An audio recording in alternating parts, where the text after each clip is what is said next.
É um prazer estar aqui conhecendo os amados irmãos, meus amados irmãos, e nós vamos morar no céu juntos. Amém.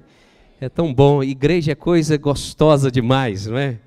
O povo de Deus é o povo maravilhoso, cheiroso, abençoado, em nome de Jesus. Amém? Fala para o seu irmão, é bom demais ser igreja de Jesus.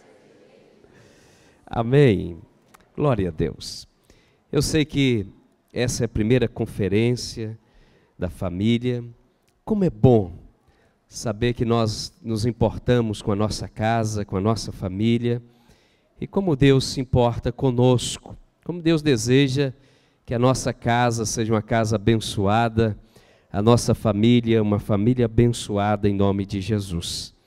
Eu vou ler o verso de referência nessa conferência, é o último versículo do Velho Testamento. O último versículo do Velho Testamento, a palavra do Senhor diz assim, último versículo do Velho Testamento. Acharam aí? Malaquias capítulo 4, versículo 6. Quem achou, fala achei. Quem não achou, fala ai. Jesus revela aos ais. Malaquias.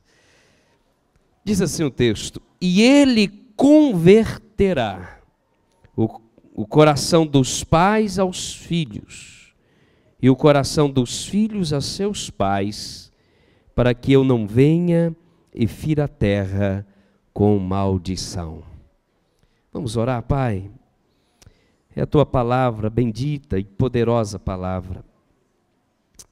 Em si só, ela já falou ao nosso coração, mas nós ansiamos por mais, queremos mais do Senhor.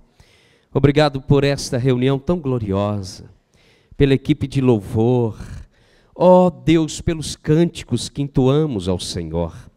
Obrigado pela palavra lida, e agora queremos, Senhor, que o Senhor venha de encontro ao nosso coração e ministre aquilo que está no teu coração. Não permita que eu venha empobrecer a tua palavra, mas que ela seja rica e eficaz, em nome de Jesus. Amém e amém. Pode se sentar em nome de Jesus. Quero agradecer a confiança que me deram, estão me dando nesta noite. É um prazer conhecer vocês, meus amados irmãos, em nome de Jesus. Quero fazer, assim, da liberdade que eu tenho, fazer um convite a todas as irmãs que aqui estão, lá em Betim, agora dia 20, 21 e 22 de abril, nós teremos o nosso segundo congresso de mulheres. As mulheres dentro do salão, os homens do lado de fora do salão. E quem vai estar lá vai ser a Eichela, Gabriela Rocha, Ezinete, eu do lado de fora. Vai ter um punhado de gente abençoado. Pastoras Enoide, né? Tantas pastoras do Repleplé, e vai ser uma bênção em nome de Jesus. Todos vocês estão sendo convidados. Se quiser saber mais, procura a pastora Márcia no final dessa reunião. Quando eu falo e penso em família, não existe lugar melhor no mundo para se estar do que a nossa casa. Posso ouvir amém? Eu já tive o privilégio de ir mais de 18 países, viajar para o mundo afora.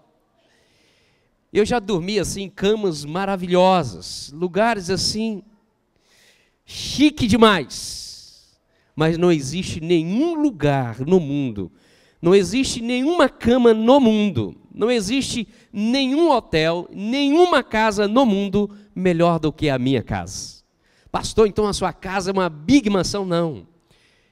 Não existe porque eu estava sem a minha família.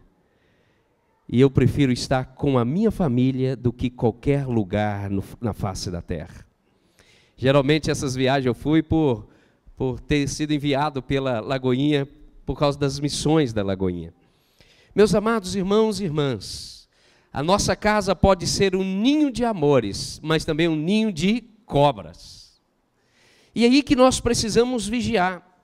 Porque a palavra de Deus nos diz assim, e ele converterá o coração dos pais aos filhos, e o coração dos filhos aos seus pais, para que eu não venha e fira a terra com maldição.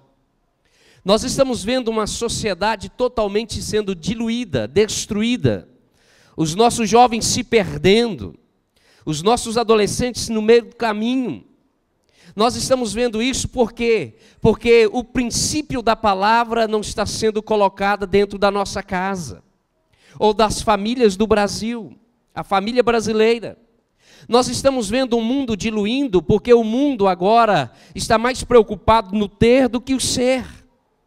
Nós estamos vendo tudo sendo destruído, porque a palavra do Senhor foi tirada de dentro das famílias. E a palavra de Deus está falando que Ele vai converter o coração dos pais aos filhos e dos filhos aos pais. Por quê? Se isso não acontecer, o Senhor vai trazer maldição sobre a terra. E nós precisamos entender claramente aquilo que Deus deseja para a nossa vida. Aquilo que Deus deseja para o nosso casamento, para a nossa família, os nossos relacionamentos dentro da nossa casa. E precisamos centralizar o Senhor Jesus na nossa vida, no nosso casamento, na criação dos nossos filhos, no relacionamento com nossos pais, aqueles que têm os seus pais dentro da sua casa.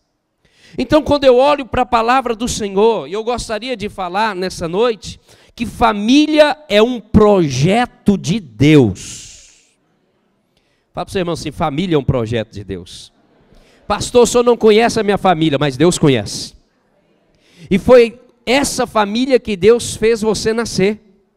Foi uma escolha exclusiva de Deus. Quando eu conheci a Márcia no seminário, eu desejei casar com ela e ela comigo, graças a Deus. E nós casamos, mas foi uma escolha mútua, ela escolheu e eu escolhi. Mas a família que eu nasci foi Deus que escolheu. A família que você nasceu foi Deus que escolheu. Então, se Deus escolheu a família e me deu essa família, eu tenho obrigação de valorizar essa família, guardar essa família, trazer a presença de Deus para dentro dessa família, porque foi Deus que me deu.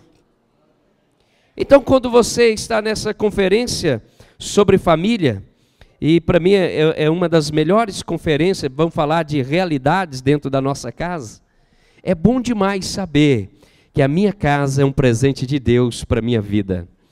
Mesmo que eu não gosto de algumas coisas, mas eu tenho que adaptar as pessoas que Deus colocou ao meu lado e honrar a Deus pela vida das pessoas que Ele colocou ao meu lado.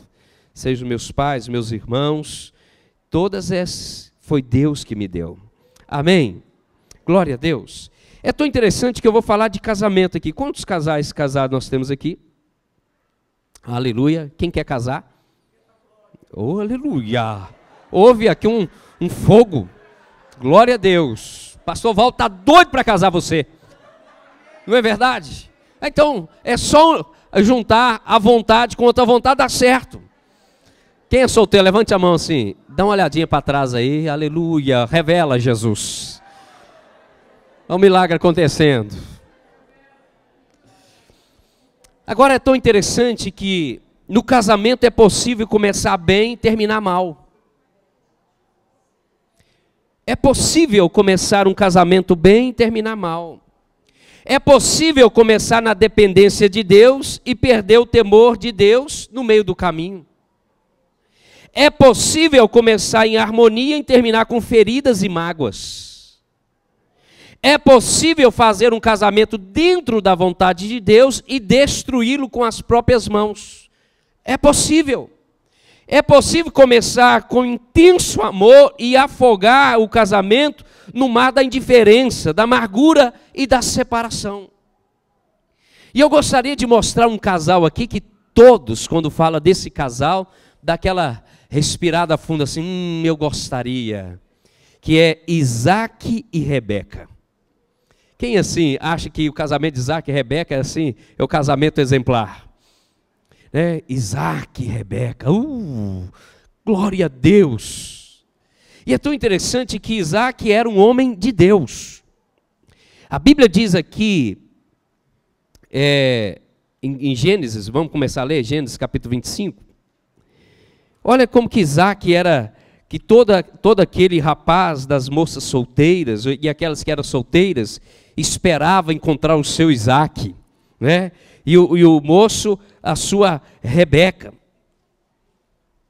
No capítulo 25 de Gênesis, no versículo 20, capítulo 25, 20, quem achou, fala achei. Diz assim o texto: era Isaac de 40 anos, quando tomou por esposa Rebeca, filha de Betuel, o arameu de Padã-Arã, irmã de Labão, o arameu.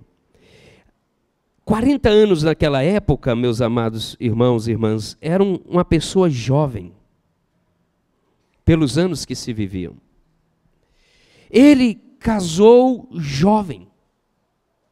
Era um rapaz atraente, cheio de vida. Como todas as irmãs solteiras que aqui estão, desejam encontrar um rapaz assim, amém?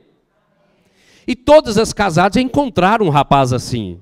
Agora o rapaz já passou, né? Esse jovem senhor, ou senhor ao seu lado. A Bíblia nos revela que esse homem, ele era jovem, 40 anos. No capítulo 24, versículo 35, diz assim, posso ler? O Senhor tem abençoado muito o meu senhor, e ele se tornou grande, deu-lhe ovelhas, bois, prata, ouro, servos, servas, camelos e jumentas. No versículo 36 fala, Sara, mulher do seu senhor, era já idosa, quando deu à luz um filho. A este deu ele tudo quanto tem.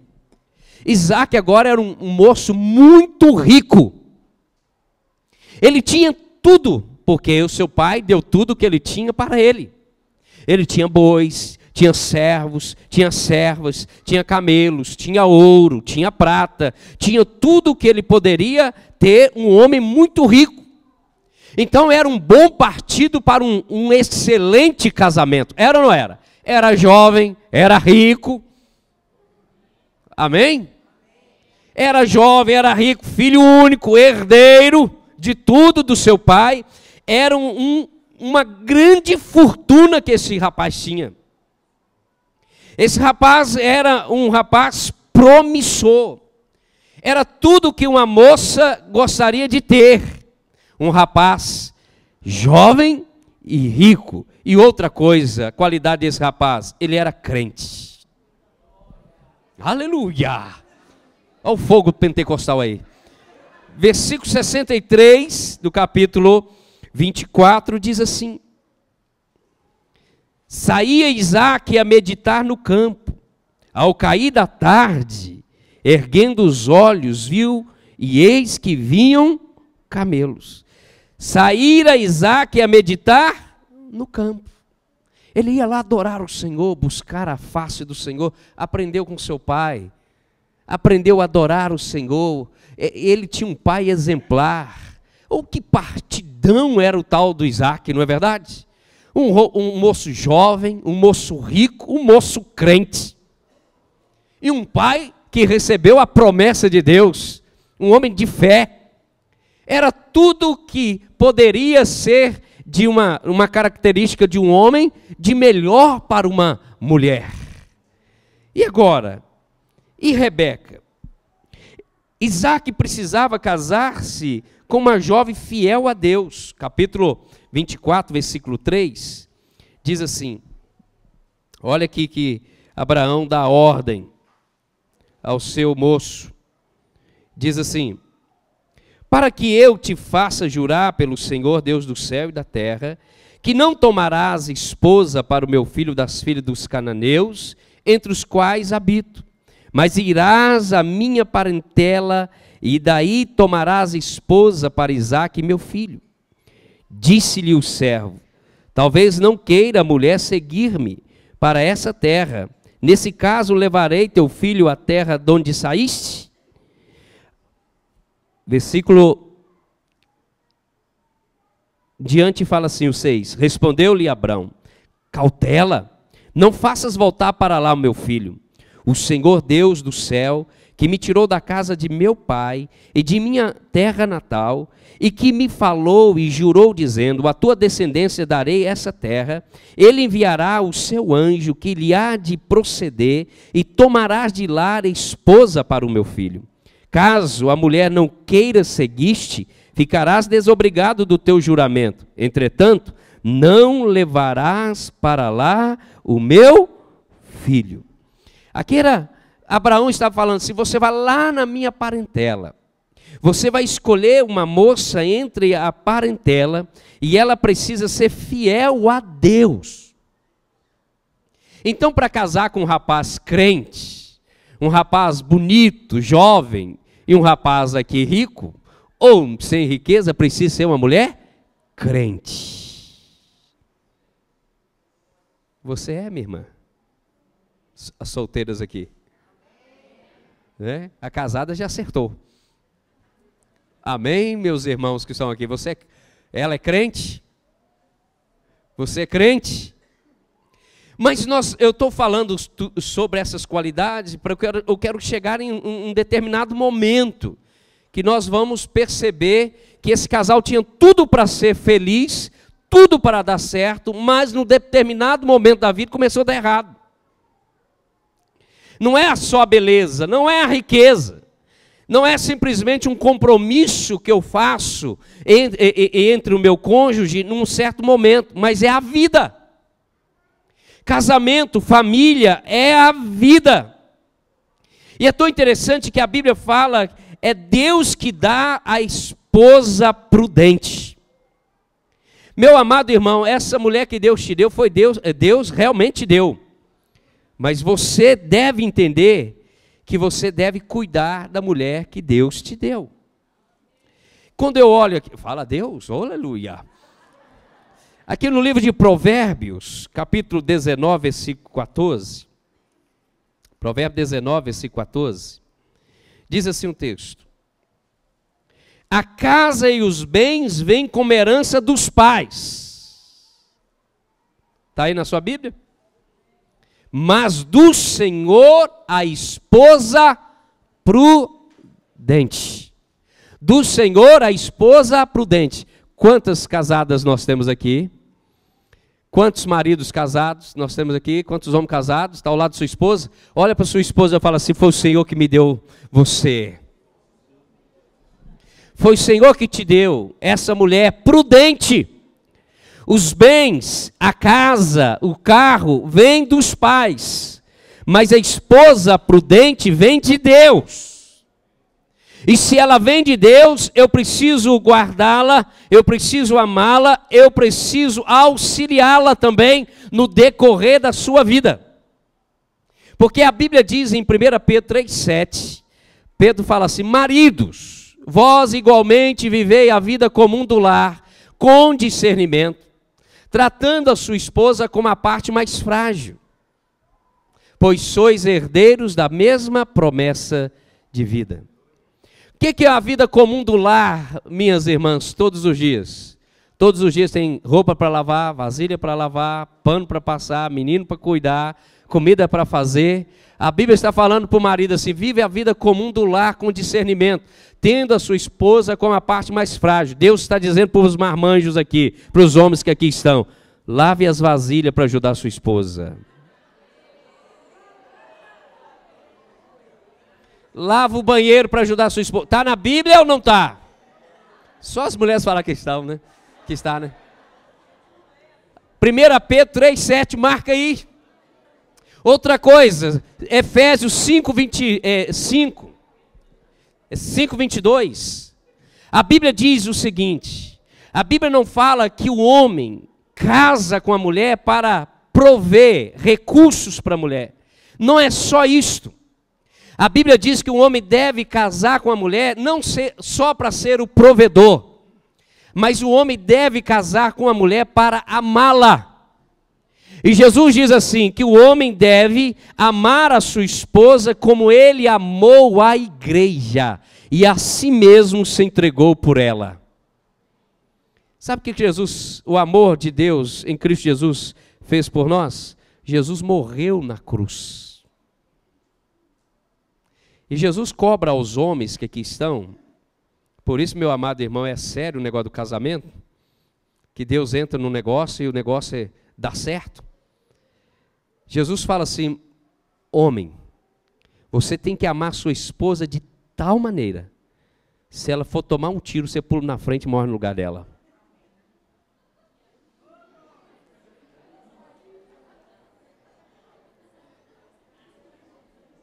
E 1 Pedro diz assim, para o marido amar a esposa, para cuidar da esposa, ter discernimento, tendo ela com a parte mais frágil, cuidar dela, para que não interrompa as vossas orações.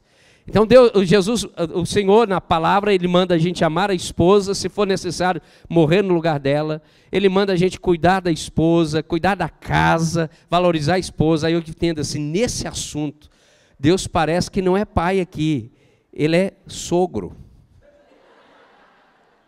Não é verdade? O jeito que Ele tem, fala, se você não fizer isso, eu nem ouço você. Eu nem ouço você. Claro que eu estou brincando. Eu nem ouço você. Mas quando eu olho para a palavra de Deus, o casamento pode começar uma bênção, mas pode terminar uma maldição, meus amados irmãos.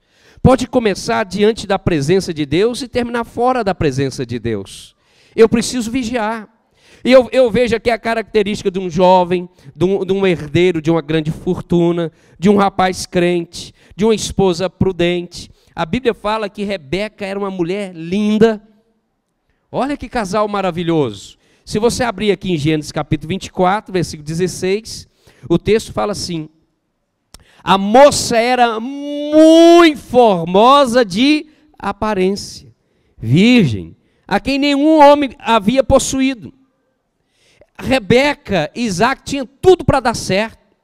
Ele era um homem atraente também, bonitão, e ela era uma mulher linda, formosa, separada, ela se separou para o casamento.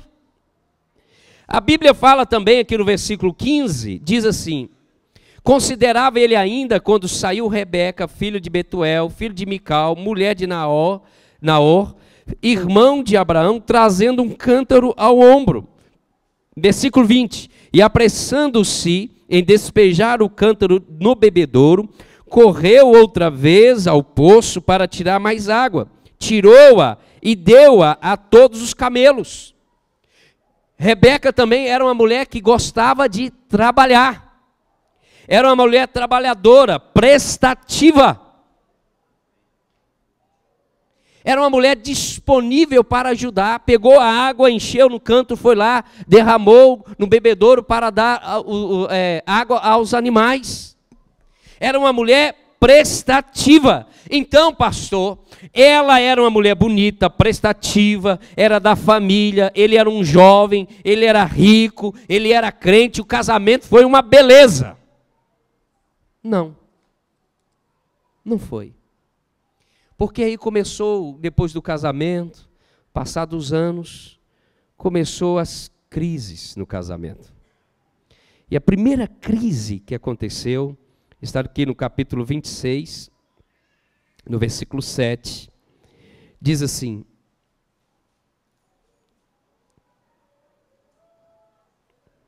Isaac desce por causa da seca, por causa da crise da comida, da crise da falta de água, ele desce para a terra dos filisteus. E no versículo 6 diz assim: Isaac, pois, ficou em Gerar.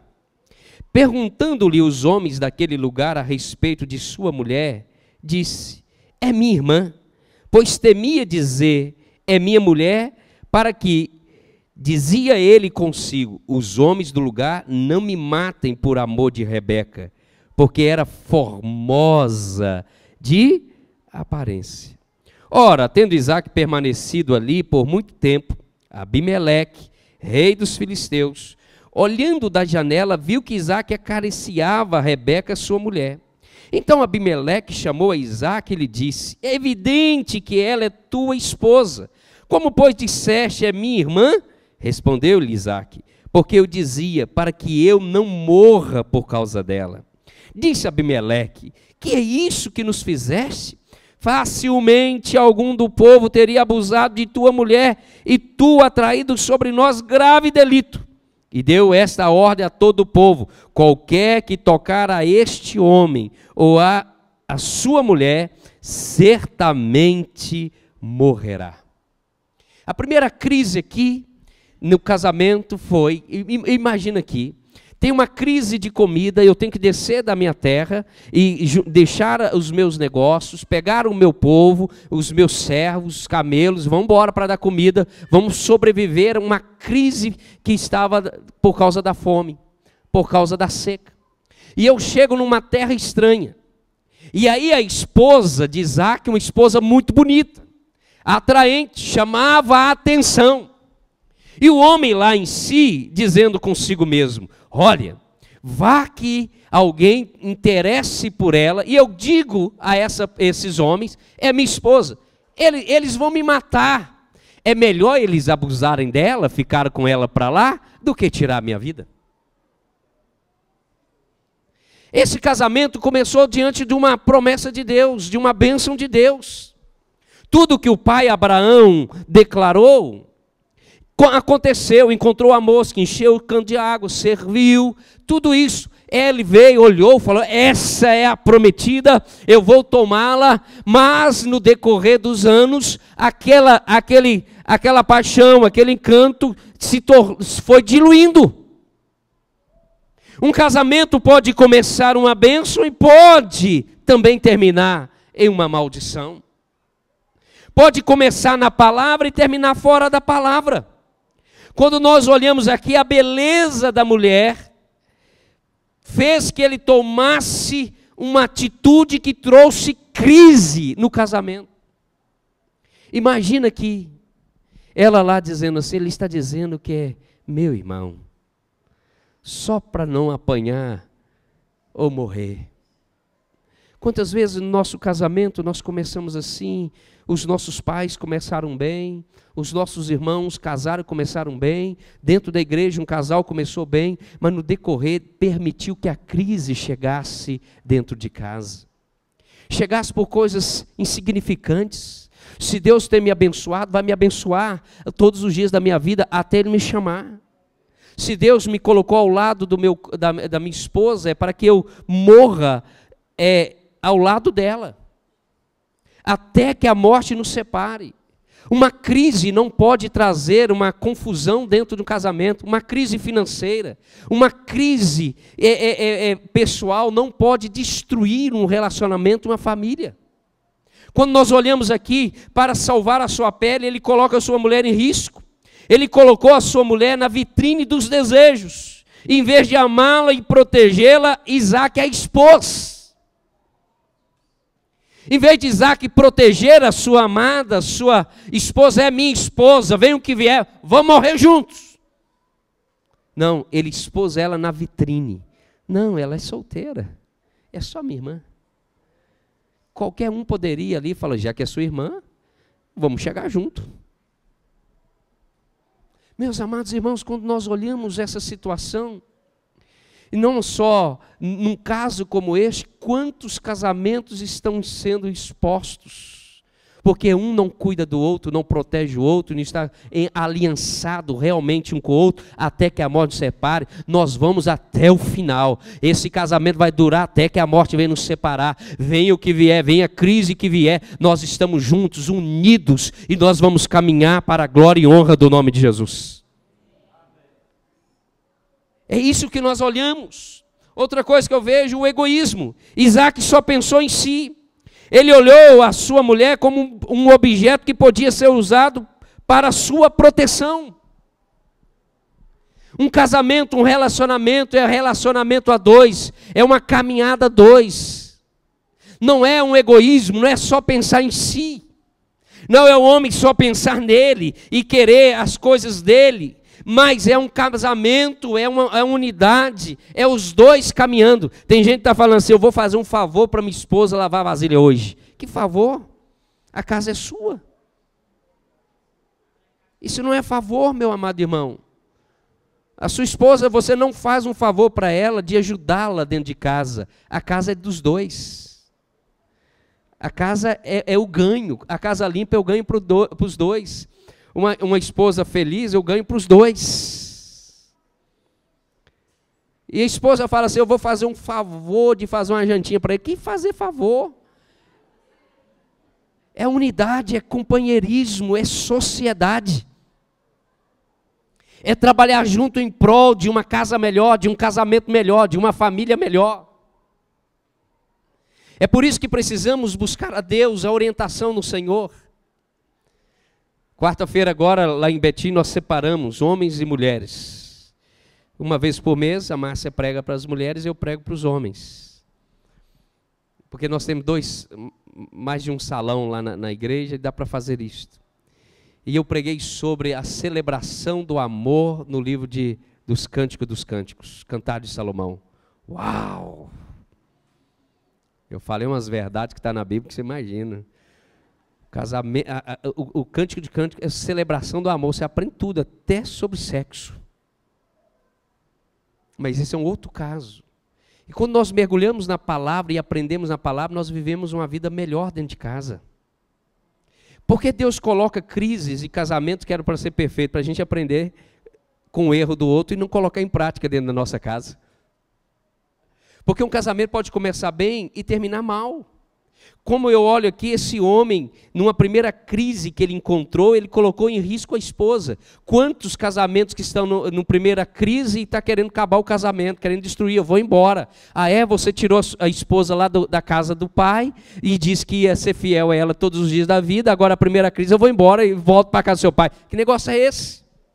Ou a esposa que disse para o seu noivo, o seu namorado, vamos casar, nós vamos formar uma família bonita. E a primeira crise começa, eu não disse?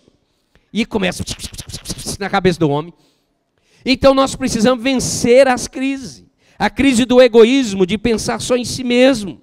A crise do medo. O amor, a Bíblia fala que o amor lança fora todo medo.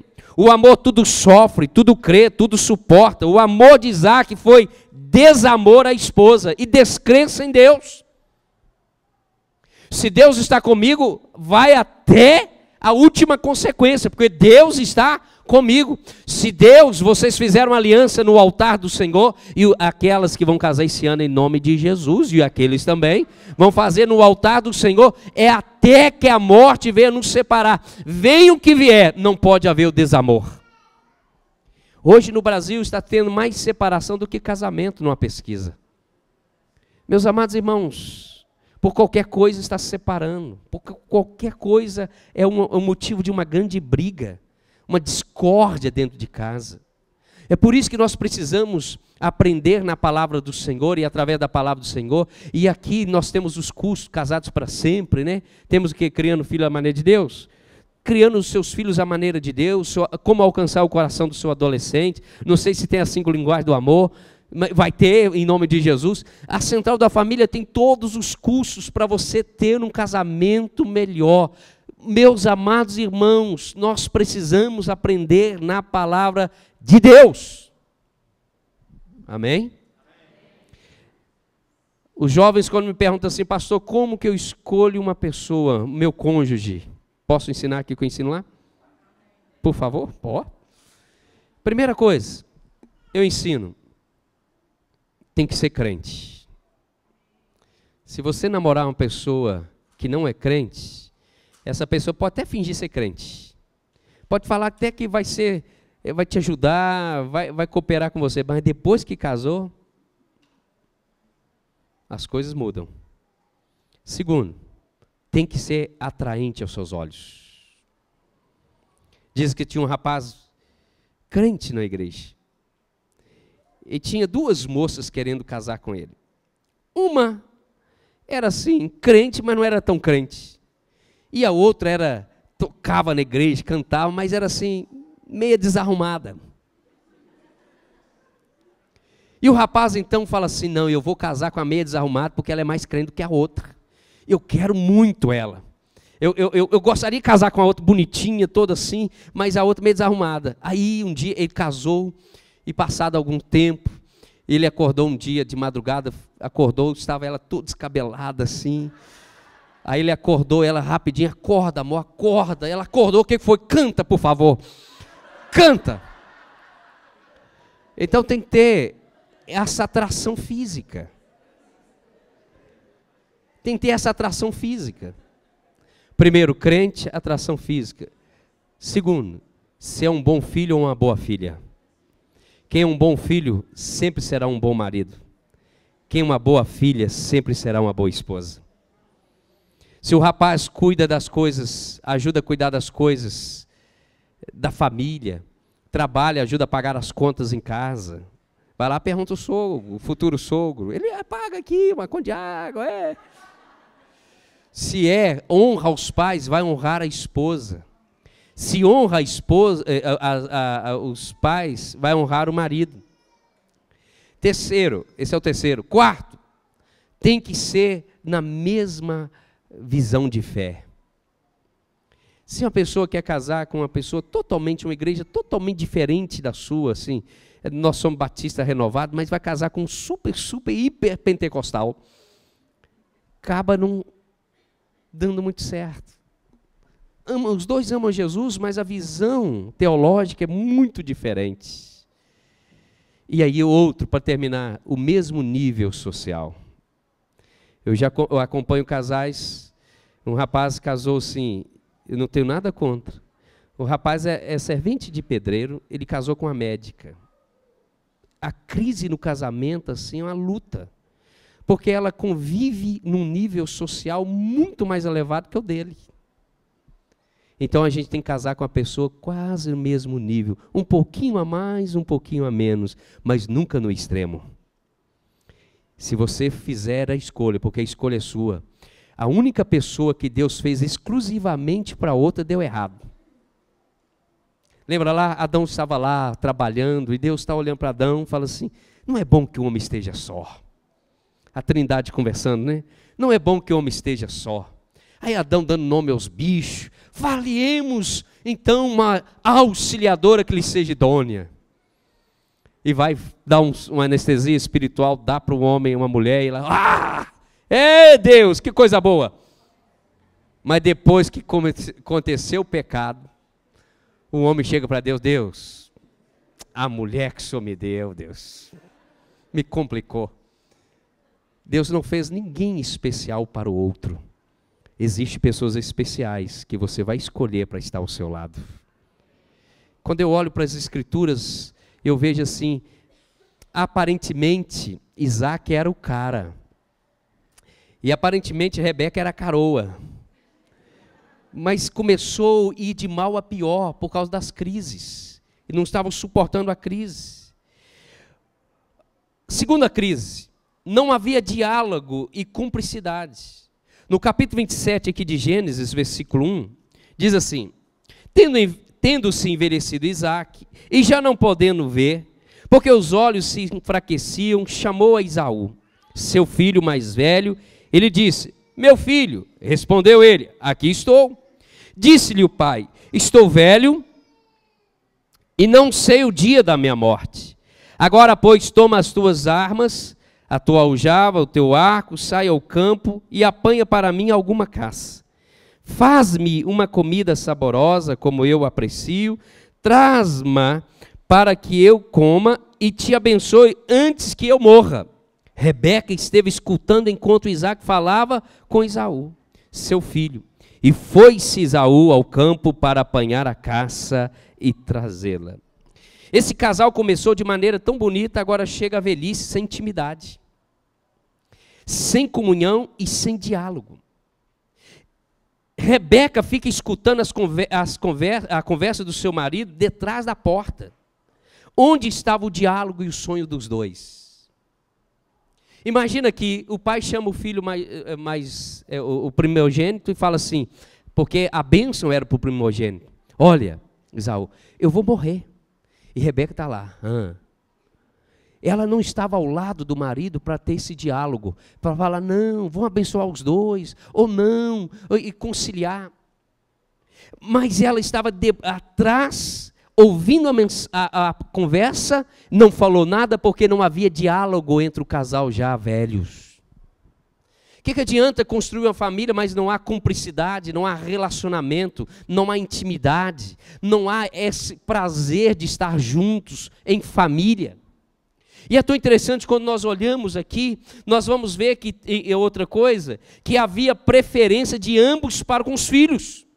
No versículo 28 do capítulo 25, diz assim o texto: Isaque amava a Esaú, porque saboreava de sua caça. Rebeca, porém, amava Jacó.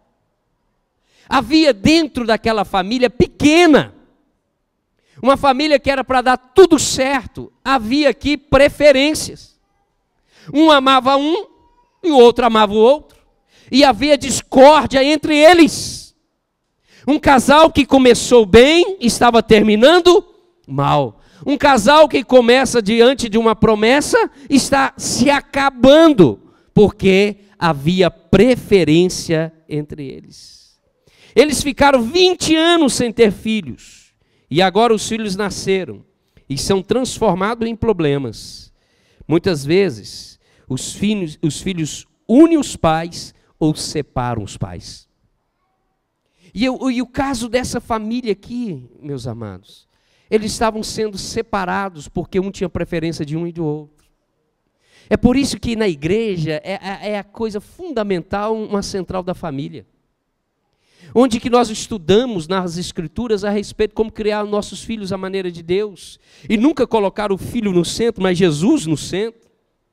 Eu tenho 2 filhos. A Issa, domingo agora, faz 15 e o Misael fez 18 em janeiro. E eles, daqui uns dias, vão embora, vai ficar eu e a Márcia. Nós começamos os 2 e vamos terminar os 2. Os filhos vão casar, vão embora, graças a Deus, aleluia. Brincadeira. Então, meus amados irmãos, só vão trazer os netinhos para a gente ficar cheirando e beijando e falar, e quando sujar, vai embora, leva eles de volta. Assim é a vida. E assim que aprendemos nas escrituras.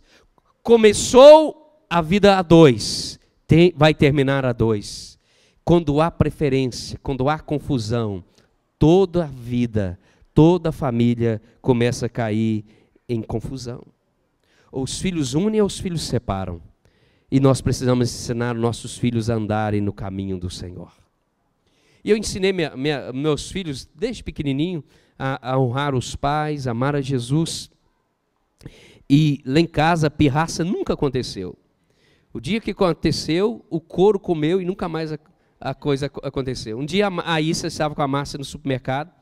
A Issa tinha uns 9 aninhos por aí. De 9 a 10 aninhos, não lembro. Aí tinha uma menininha pegando pirraça no supermercado, deitada no chão, batendo as pernas, chorando. Aí você balançou a mão da Márcia e falou assim: ah, mãe, se eu fosse a mãe daquela menina. Nós precisamos ensinar os filhos e não separar um dos outros. Nós não podemos entrar em crise por causa dos filhos. Nós não podemos, os filhos aqui que estão com os pais, criar atrito com os pais por causa de caprichos nossos. Família para andar unida, família para andar em graça, em favor de Deus, debaixo das bênçãos de Deus. Por isso que Deus constituiu famílias. E é tão interessante que eles provocaram ciúmes e ódio e competição entre os filhos. No capítulo 27, versículo 5, capítulo 27, versículo 5.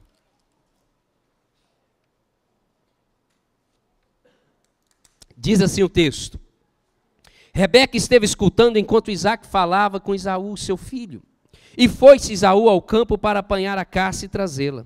Então disse Rebeca a Jacó, seu filho, ouve Rebeca a Jacó, seu filho, ouvi teu pai falar com Esaú, teu irmão, assim: traze caça, faz minha comida saborosa para que eu coma e te abençoe diante do Senhor antes que eu morra. Agora, pois, meu filho, atende às minhas palavras com que te ordeno. Vai ao rebanho, traz-me 2 bons cabritos, deles farei uma saborosa comida para teu pai, como ele aprecia. Levá-la-ás a teu pai para que eu a coma, para que ele a coma e te abençoe antes que morra. Disse Jacó a Rebeca sua mãe: Esaú, meu irmão, é homem cabeludo e eu, homem liso. Dar-se-á acaso de meu pai me apalpar e passarei a seus olhos por zombador, assim trarei sobre mim maldição e não bênção. Respondeu-lhe a mãe: caia sobre mim essa maldição, meu filho. Atende somente o que eu te digo, vai e traz-me. Olha o que a Rebeca está dizendo: meu filho, vai lá, vamos armar uma cilada aqui, traz um cabritinho, eu vou fazer uma comida, você vai enganar seu pai, vai enganar seu irmão, e você vai ser abençoado, que o outro se resolva depois. Olha como que eles provocavam ciúmes aos seus filhos. Eles ensinaram aos seus filhos a inveja, a disputa, a competição. Em vez de amigos, os filhos cresceram como concorrentes e rivais. E aí nós sabemos a história. Esse fato acontece. E é necessário Jacó fugir com medo do seu irmão. Por que isso aconteceu? Por falta de temor a Deus. Eu estou contando uma história aqui, que é uma história, um fato verídico, mas assim, dentro dos nossa cultura e valores, isso jamais aconteceria. Eu estou falando de um fato bem extremo, mas quantas vezes nós destruímos o nosso relacionamento com os pais, com os irmãos, com os cônjuges, por coisas mínimas. Coisas mínimas. Família é o maior dom, o maior presente, a maior herança que você tem sobre a face da terra. Talvez hoje você não importa, é só tirar. Nós só damos valor quando nós perdemos algumas coisas. E muitas vezes nós só damos valor quando nós perdemos o nosso pai, a nossa mãe. Só damos valor quando nós perdemos o nosso cônjuge, nossos irmãos, quando estamos longe. Família é o presente de Deus para as nossas vidas. Quando Rebeca fala aqui no versículo 13, respondeu-lhe a mãe: caia sobre mim essa maldição, meu filho, atende somente o que eu te digo. Ela estava com falta de temor. Rebeca engana o marido e trai o filho Esaú. Esaú, ao perceber que seus pais viviam apenas de aparência, principalmente nas coisas concernentes a Deus, casa-se com mulheres pagãs. A nossa vida é um exemplo para nossos filhos. Você que quer casar, você deve saber assim: eu tenho que escolher uma pessoa de Deus, uma pessoa que ama a Deus, que serve a Deus. Eu vou escolher para constituir com essa pessoa uma família. E a pessoa que você escolheu, que já é casado, vocês precisam buscar mais a Deus, buscar mais o Senhor, para que vocês sejam um exemplo para os seus filhos. Esse casal foi um mau exemplo para os seus filhos. Esaú fez o quê? Escolheu mulheres pagãs para casar. Quando nós olhamos, meus amados irmãos, como que a crise é instaurada no relacionamento. Esses casamentos foram uma tragédia na vida de Esaú e na vida dos seus pais. Jacó aprendeu a ser enganador dentro da casa com sua própria mãe. Jacó viveu como usurpador, enganador. E tanto o texto de Gênesis 27, depois você pode ver 22, 27. Consequência de uma família destruída, consequência do pecado dentro de casa. Isaac perdeu seus 2 filhos num só dia. O irmão quer matar o outro, e o outro tem que fugir. E ele sai de casa e vai casar com mulheres pagãs e se perde num só dia. Esaú, ele perdeu o respeito pela mãe. Ficou revoltado, amargo, passou a alimentar um ódio assassino por Jacó. Jacó precisou fugir de casa, saiu como mentiroso, traidor, saiu com a consciência culpada, deixando um pai enganado, um irmão traído e uma mãe protetora fracassada. Rebeca, ela prometera a Jacó, aqui Gênesis 27, 42, Gênesis 27, 42 diz assim: chegaram aos ouvidos de Rebeca essas palavras de Esaú, seu filho mais velho. Ela, pois, mandou chamar a Jacó, seu filho mais moço, e lhe disse: eis que Esaú, teu irmão, se consola a teu respeito, resolvendo matar-te. Agora, pois, meu filho, ouve o que te digo. Retira-te para a casa de Labão, meu irmão, em Harã. Fica com ele alguns dias, até que passe o furor de teu irmão, e cesse o rancor contra ti, e se esqueça do que lhe fizesse. Então providenciarei e te farei regressar de lá, porque hei de eu perder os meus 2 filhos num só dia? Ela prometeu. 20 anos se passaram e Jacó não voltou. Rebeca nunca mais vê o seu filho. Morre sem cumprir a promessa. Viveu amargamente na sua velhice, ao ver o seu lar desmoronado pelas suas próprias mãos. Quando há discórdia entre o casal, quando há discórdia entre os irmãos, quando a promessa de Deus não se cumpre por causa de nós, quando nós estamos fora do projeto de Deus, fora da palavra de Deus, dia menos dia, a maldição é instaurada dentro da nossa vida, dentro do nosso casamento. Não adianta eu fazer uma promessa se eu não estiver alinhado à vontade de Deus. Não adianta eu querer viver a minha vida se eu não estiver alinhado à palavra de Deus. Rebeca, ela faz uma promessa: meu filho, vai fugir, senão eu vou perder os 2 filhos hoje. Eu vou trazer você de volta. Seu irmão vai apaziguar o coração. Nós vamos viver novamente em paz dentro de casa. Nunca mais ela viu Jacó, o filho que ela tanto amava. Quando eu olho isso, meus amados irmãos, a família pode ser uma bênção, mas também pode ser um ninho de cobras. A escolha é nossa. E quando nós pensamos em família, somos nós que somos responsáveis por ela. Somos nós que guardamos a nossa casa. Somos nós que oramos pelos nossos filhos, pelos nossos pais, pelo nosso cônjuge. Somos nós que somos exemplo dentro de casa. Que adianta eu falar que sou crente e dentro da minha casa eu sou um descrente?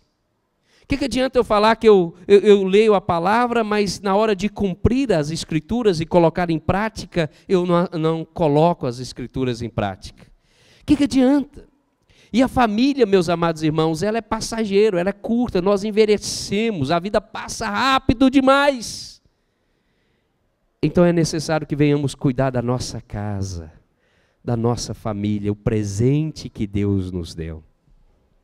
Eu quero viver diante do Senhor e pela misericórdia de Deus, com os meus filhos, enquanto eles estiverem dentro do meu lar, o melhor de Deus aqui nessa terra.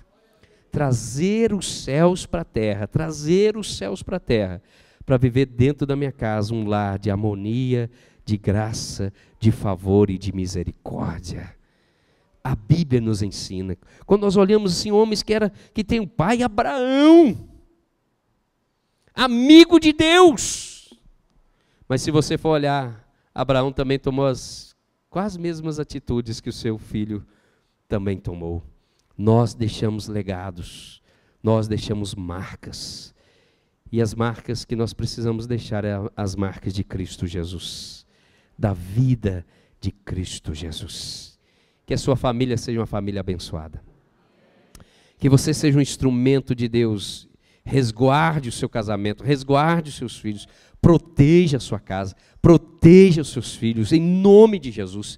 Prepare na central da família, faça todos os cursos, seja crente verdadeiro, cuide da sua casa, porque a primeira célula que eu devo cuidar é a minha casa. E eu não posso chegar diante do Senhor, a minha família destruída, meus amados irmãos, se Ele me deu unção para unir a minha família em nome de Jesus. A sua família é um presente de Deus.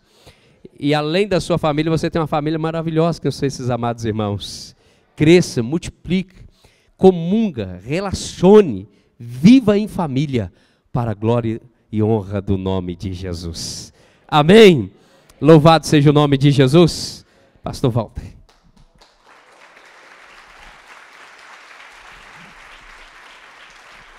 Aleluia. Pastor Rodinei, pastora Márcia, obrigado por essa palavra de ensino, uma palavra que com certeza alinhou tantos corações aqui nesse primeiro dia. Obrigado por nos abençoar no nome de Jesus. Levante uma de suas mãos aos céus, eu quero te abençoar.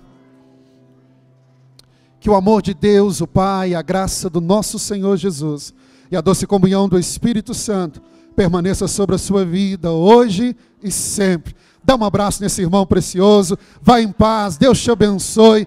Passa ali na nossa cantina, a cantina está funcionando. Deus te abençoe no nome de Jesus.